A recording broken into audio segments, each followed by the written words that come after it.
got a great chair in the shop that needs a little bit of repair. It's a beautiful Eldred Wheeler reproduction chair made by the Warren Chair Company out of Warren, Rhode Island. It says beautiful scroll work across the back, carved arms, very pretty chair. The problem is we've got a break right here. So what we're going to do is tackle this break and get this chair back to working order. In order to make this repair to this leg, we need to disassemble this chair base, specifically to get to this leg.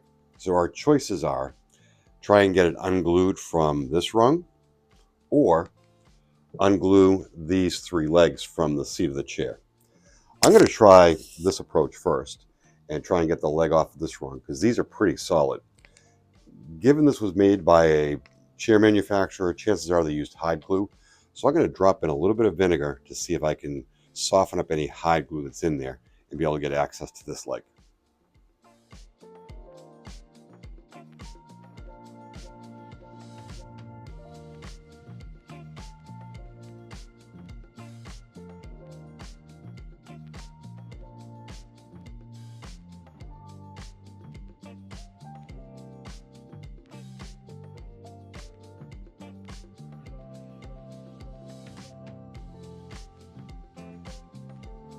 Well, the vinegar didn't work.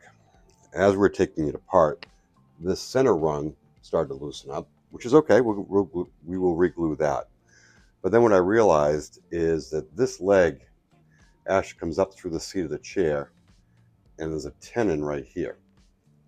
So my only options are going to be to drill out those tenons, or those wedges that are there, and actually take off the two rear legs.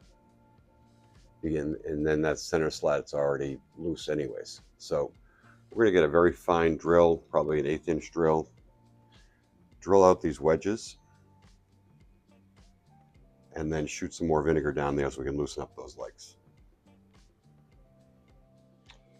So what I wound up doing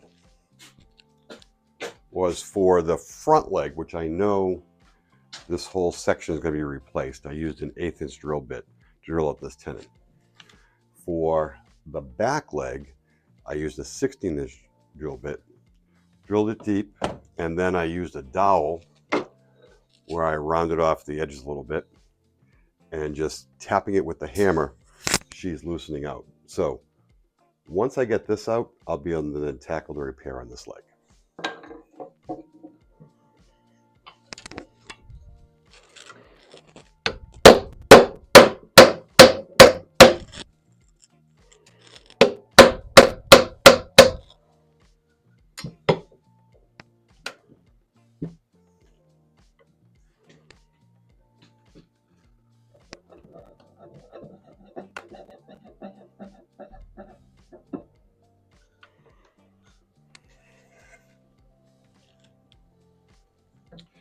You can see that wedge went all the way down. So that's why it was so hard coming out. I'll mirror the exact same thing on that side. But we're going to clean up that so we can get a good wedge in when we reassemble the chair. So one of the things that I like to do is understand why a chair leg breaks. And while I investigate this, this is the broken leg that came off. And what you can see is the saw kerf for the wedge goes all the way down, but the wedge is only about a 1/2 inch deep. So I think what may have happened, and it's the same case with this one, the wedge is only going down about this far. So I think the failure point on the construction of this chair was cutting too deep on the leg of the chair, the tenon, which caused stress. And then as the chair is moved back and forth, it broke. So what we'll probably do is not go as deep, but only part way down when we make the replacement over here. So I have drilled a hole through the dowel extension that I added, and it goes pretty deep. So it goes through the dowel extension that I added into the raw leg. It's somewhat of a loose fit, so I'm using a colored epoxy that I tinted with 1 part burnt umber, 2 parts raw sienna. And I'm going to jam that down in that hole all the way down because I want to make sure I get good coverage. Now I'm using the epoxy because I know that my hole is a little bit bigger than the dowel. And what I want to be able to do is fill any gaps that may be a result of my hole being bigger.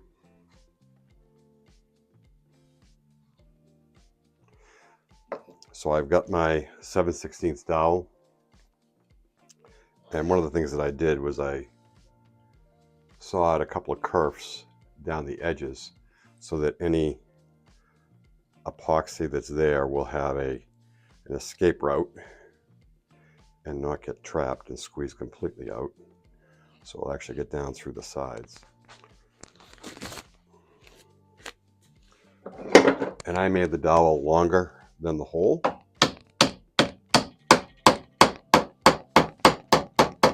So I'll make sure I get good seating in there. So what have we done? We removed this clamp. This leg was broken here. I epoxied on a dowel extension, and then using a 7/16 inch Forstner bit, I drilled down all the way through the extension, down into the leg itself, and then using tinted epoxy, epoxied in a 7/16 dowel. What we're now going to do is cut this off flush. It's good and solid. And then we're going to cut a slice in the end of the leg to receive the wedge when we get that back into the bottom of the chair.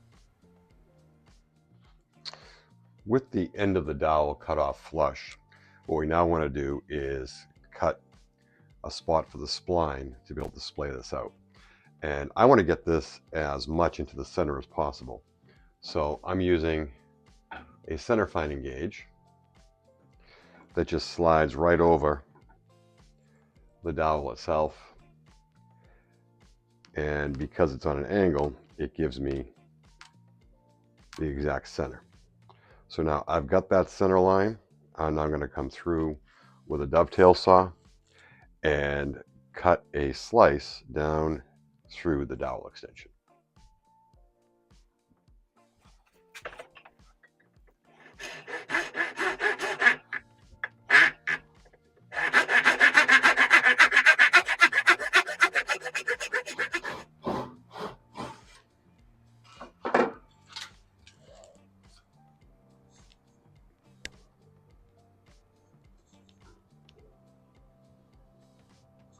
So I know the seat of the chair is 1 3/4 inches thick, and I made this a little bit longer so that it will protrude up through the top, which is fine.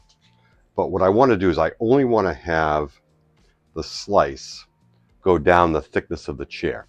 I don't want to have it go all the way down like it did on the legs from the manufacturer, because I think that impacts the integrity of the actual dowel that's coming up through. So I'm going to go a little bit further down because I think that this is going to protrude out quite a bit, but it's in there solid. So I'm going to go down maybe another 1/8, maybe 3/16 of an inch, and then we're going to try and do a dry fit. Well, our dry fit has been a success. So we're able to drive the leg up through the seat, get the connection here. She sits flat on the floor. So that's a good thing. So now what I'm going to do, because I knew that I had cut or made this extremely long, is I'm going to just mark it. And then what I'll be able to do is I'm going to tap it out, make sure that my splice for my wedge is deep enough, and then cut this a little bit shorter, and then it'll be easier to trim this once we get it glued back in. So I'm just going to mark it off, and then we will remove our dry fit, trim this up, and then do the final glue up of the chair.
After allowing this touch-up or this repair to dry, what I'm now doing is coming in and doing some touch-up to the seat where we got some scratches.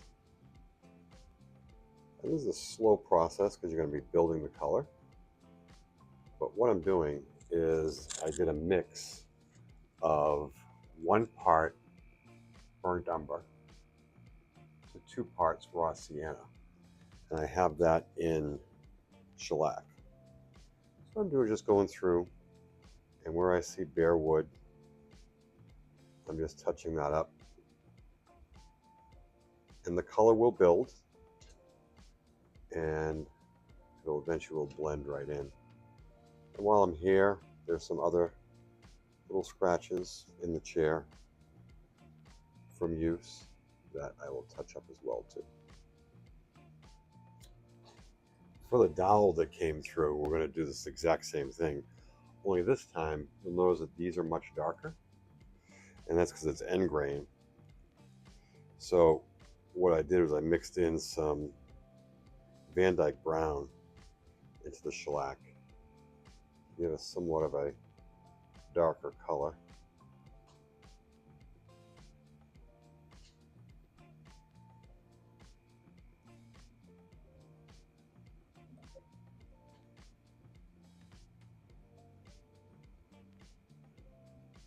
And it won't completely disappear, but just like the other shellac, we'll build this color.